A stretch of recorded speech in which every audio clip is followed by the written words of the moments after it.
নমস্কার বন্ধুরা, কেমন আছেন সবাই? আমরা তো ভালোই আছি।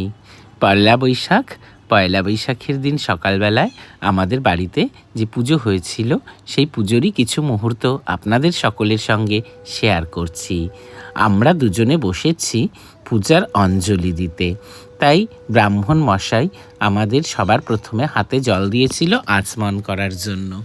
তাই আমরা দুজন আচমন সেরে পুজোর মন্ত্র বলছিলাম।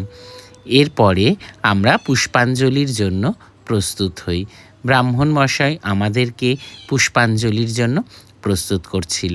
আসলে পয়লা বৈশাখের দিন এমন একটা শুভ যোগ, এমন একটা ভালো দিন।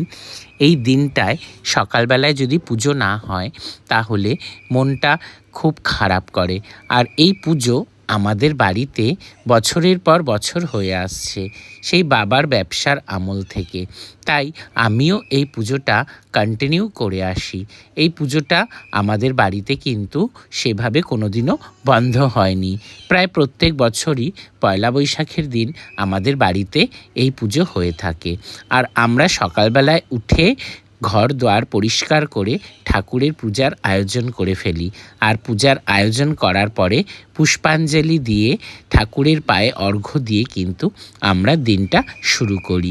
তাই প্রত্যেকটা বছরের মতন এবছরও কিন্তু আমাদের বাড়িতে পয়লা বৈশাখের দিন এই পূজার আয়োজন হয়েছিল।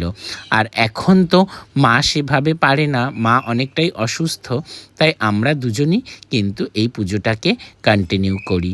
তা পয়লা বৈশাখের দিন আমাদের বাড়িতে এই পুজো দেখে আপনাদের কেমন লাগলো আপনারা কিন্তু সকলেই জানাবেন। আর আপনাদের কার কার বাড়িতে এই পয়লা বৈশাখের পূজা হয়ে থাকে আপনারা কিন্তু জানাতে আমাদের ভুলবেন না। আমাদের ভিডিওটা কেমন লাগলো দেখে কিন্তু আপনারা অবশ্যই কমেন্টস করবেন।